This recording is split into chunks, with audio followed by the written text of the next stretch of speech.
I'm going to show you how to use these graphic organizers for Google Classroom. Once you purchase this resource, it should show up in your Drive in your quick access as a Google Slides file. Double click to open that up. And then here on the left are all the different graphic organizers that you can use. Of course, do what works for you, but what I suggest is keeping this slideshow the way it is.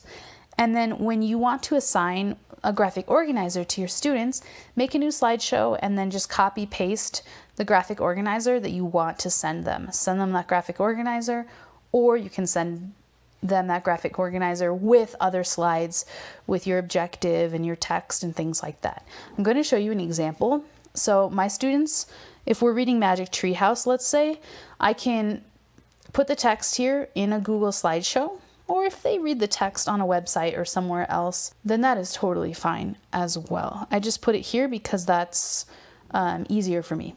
Let's say that they read chapter 2, and then I want them to do some work after that. So I'm just gonna hop back over here to this slideshow and pick the graphic organizers I want. So I like the prediction because it's super easy for me. I don't have to do anything, and the kids get to share what they think is gonna happen next. So I love that. I am just gonna copy this page. So I can do edit, copy, or I can do Control C on a PC, Command C on a Mac, hit copy, come over here, and then I'm going to do Control or Command V or paste. When it asks you this, please click Do Not Link. I don't want this connecting to that other slideshow. I want this to be a standalone graphic organizer here that they can use. So I'm going to say Do Not Link. Now when the students get here, they click and there's a text box there, and then they can just type their answer. I can hop back over here and do another one.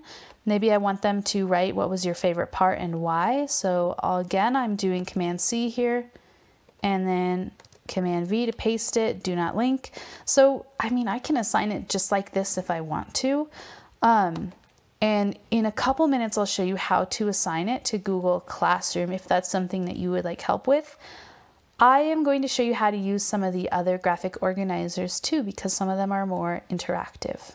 Okay, so if you want to write a question for them and have them answer it, that's this one here. So I'll copy, paste, and I'll write a question.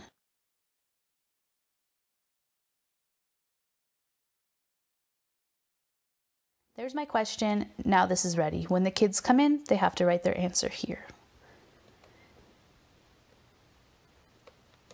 Venn diagram, I'm going to copy and paste that one in. Do Not Link. Over here, maybe I want them to compare Jack versus Annie. And there's a text box here, so they could write in here, Jack is more responsible, he's nervous or timid, Annie's more impulsive, brave, how are they the same? And they can work on that. Let's do a couple more here. Highlights, this one's just for fun. They would put their favorite pictures from the story or just a picture that reminds them of the story. So for example, this Magic Treehouse is about pirates.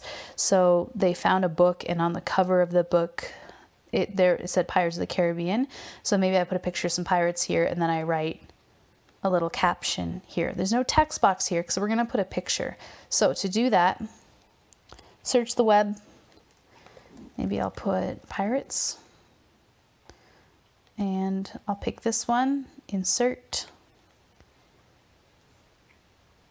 and then I'll resize it, and I'll say, Annie found a book with pirates on the cover, and Jack didn't want to cross the river, or Jack did want to cross the river and Annie didn't, so maybe I'll put, you know, a picture of a river. So this is just for fun. This is a basic T-chart. You can decide if you like using T-charts in your classroom. You can put in the headers and then they can write some details. They can rewrite the story in the perspective of a different character. They can do a character map about Jack or about Annie. These ones are pretty much good to go once you put it in there. You don't have to change that much. Just the ones if you want to write a question, you know, or multiple choice, you would provide, for multiple choice, you would write the question and the answers for them to choose from. If you want to do a fill in the blanks, this one's a little more involved.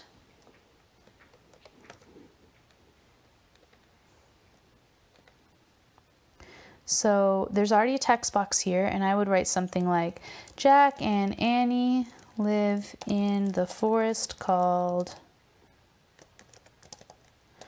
Jack wanted to cross the river, but Annie didn't. At the end, Annie found a book with pirates on the cover. So this could be my fill in the blanks. I'm just doing a really, really simple one right now just to demonstrate. And then over here, I would create a word bank. So this one is Frog Creek. That's where they live. Jack went across the river. And then Annie found a book with pirates on the cover. Okay, and then you have to click on it once and then drag it. I would only suggest this one for older kids who are a little more tech savvy. This can be a little bit tricky. Okay, and then students will pick these up and drag them, and that's how they complete this work. Okay, so these are just some of the different ones that you can use. You can take any of these and use them. If you don't want to put it with a text, you can always just create a new slideshow.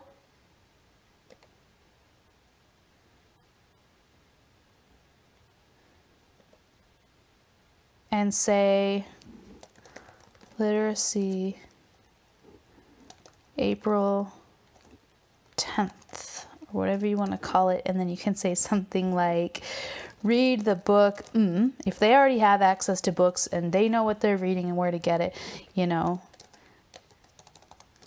Then do slides 2 and 3. And then you can put in, let's say we want them to do a story elements slide and we want them to do their favorite part. Copy those and put them in. And there's their assignment. Do not link. So you build an assignment super easy with these slides, either with the text or just a blank one like this. Okay, if you already know how to use Google Classroom, that's what I'm going to explain next, so feel free to head out. But if you want to know how to assign this, that's the next thing that I'm going to demonstrate. So if I've created a couple assignments here, then I'm going to go to my Google Classroom, and that's classroom.google.com. I clicked on classwork, and here I can click create. I'm going to create an assignment, and you can give it a title if you want to.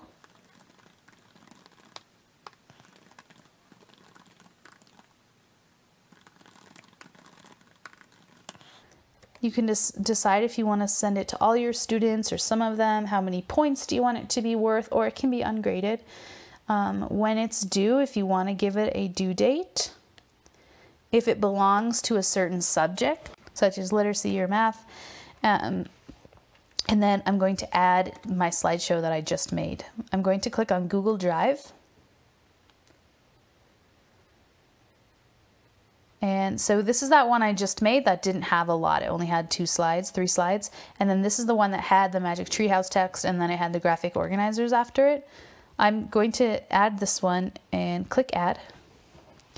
This is the most important part. I've made this mistake more than once. I have to change this. I don't want them viewing the file. I want them changing the file. I want them typing on it. I want them editing. So I need to click and say, make a copy for each student. That way, when I assign it, every kid gets their own version of the same slideshow that they can edit. When I'm ready, I'm going to hit assign, and that's it. So I hope this is helpful to you, that you can take these, take them out of the slideshow, use them for whatever. And a lot of them are just ready to go as they are, and you don't have to do a lot to change it. So I hope that that helps save you some time. All right, please reach out to me if you have questions. Thanks. Have a great day.